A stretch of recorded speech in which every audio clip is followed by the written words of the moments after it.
À l'heure où je tourne cette vidéo, il y a un événement qui va bientôt commencer.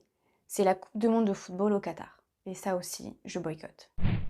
Bonjour et bienvenue dans cette nouvelle vidéo de Chanel la Trentenaire. Ici, en général, on parle exclusivement de soins naturels, que ce soit pour ta peau, tes cheveux et ta santé. Mais parfois, j'aime bien mettre aussi mon petit grain de sel. Et aujourd'hui, je vais vous expliquer pourquoi je boycotte certaines enseignes et certaines choses dans ma vie et par quoi aussi je les ai remplacées. Avant d'aller plus loin, je tiens à préciser que je n'incrimine personne sur sa façon de consommer, sur sa façon d'agir et de voir les choses. Chacun fait comme il peut et comme il veut avec les moyens qu'il a. Donc ne te sens pas incriminé par les propos que je vais tenir, ce n'est vraiment pas mon but. Ce que je souhaite du coup suite à cette vidéo, c'est que l'on puisse tous échanger notre point de vue tout en restant bienveillants les uns avec les autres. Ce n'est pas la peine d'être très désagréable avec les gens qui n'ont pas le même point de vue que vous. Donc je pense que tu l'auras compris, la première chose que je boycotte du coup, c'est la Coupe du monde de football au Qatar. Je trouve ça scandaleux quand même d'avoir construit 8 stades de foot au prix de milliers de vies et en plus que ces stades de foot soient climatisés, alors que nous actuellement avec le froid qui commence à arriver, on nous demande de ne pas trop consommer d'électricité et de ne pas mettre le thermostat au-delà de 19 degrés dans notre maison principale. Donc ça, c'est clair, c'est hors de question pour moi, donc je boycotte total. La deuxième chose que je boycotte aussi, c'est Amazon. Ça fait presque même plus de 3 ans, je crois, que je n'ai rien commandé sur Amazon. Je boycotte complètement ce géant du e-commerce qui fait mourir des milliers d'entreprises chaque jour. Parce que si vous ne le savez pas, je suis commerçante depuis maintenant 4 ans et je me rends compte à quel point il est compliqué de se frayer un petit chemin face à des géants du e-commerce comme ça.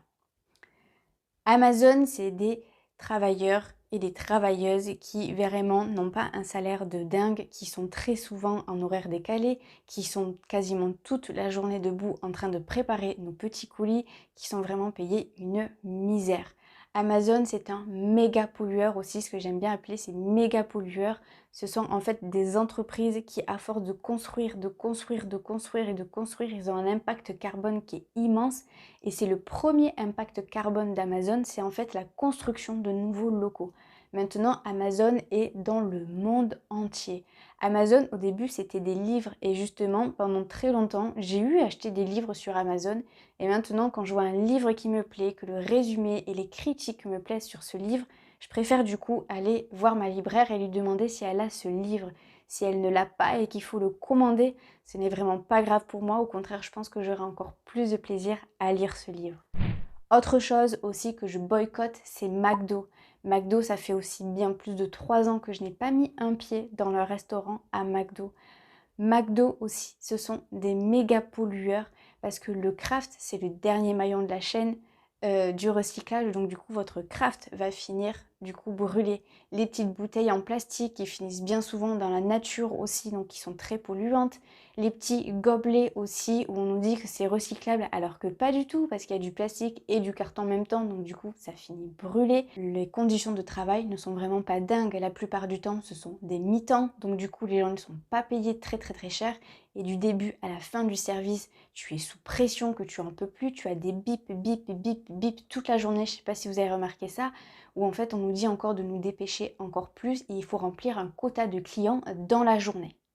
Ce qui m'a vraiment écœurée, c'est que lors du confinement, McDo a pu réouvrir en drive du coup ses restaurants, pendant que nous, petites entreprises et petits restaurateurs, on était trop contagieux du coup pour tout le reste de la France, donc on a dû rester fermés.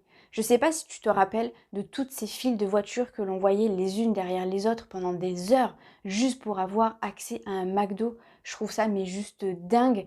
Moi qui pensais vraiment que pendant le confinement, les Français allaient réfléchir sur leur manière de consommer, de voir leur consommation et de voir leur façon de vivre. Franchement, je me suis bien trompée.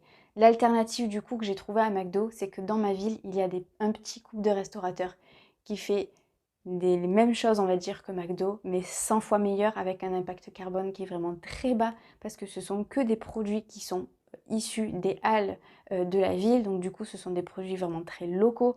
C'est vraiment super bon. Et en plus, c'est juste 1 à 2 euros plus cher que McDo. Donc franchement, l'alternative, là, elle est top.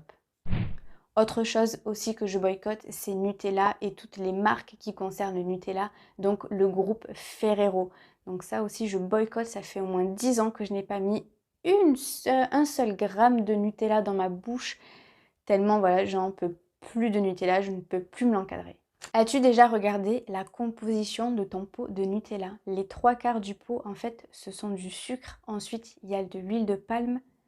Après l'huile de palme, tu vas retrouver la noisette, il y a un petit peu de lait et un petit peu de cacao. Je pense qu'on est loin de la belle image qu'on nous marque du coup à la télé ou sur le pot de Nutella avec plein de noisettes, une belle tartine bien équilibrée, etc.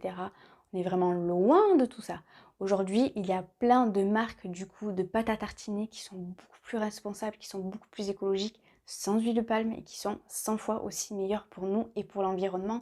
Je pense qu'aujourd'hui, maintenant, tout le monde est au courant de la déforestation du poumon de notre planète et de l'habitat du coup des orang-outans. Et ça, je n'arrive pas à me dire que quand je mets 1 gramme de Nutella, d'une, j'enlève le poumon de ma planète et de deux, j'enlève l'habitat à un être qui n'a rien demandé.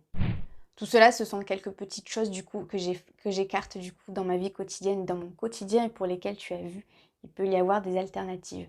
Encore une fois, je n'incrimine personne, chacun fait comme il veut avec les moyens qu'il a.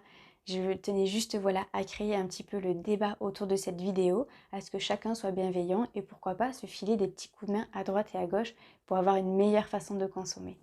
Si tu veux, on peut continuer le débat ou en commentaire ou sur mon compte Instagram qui est juste là. Sur ce, je te dis à la prochaine, à très bientôt. Ciao!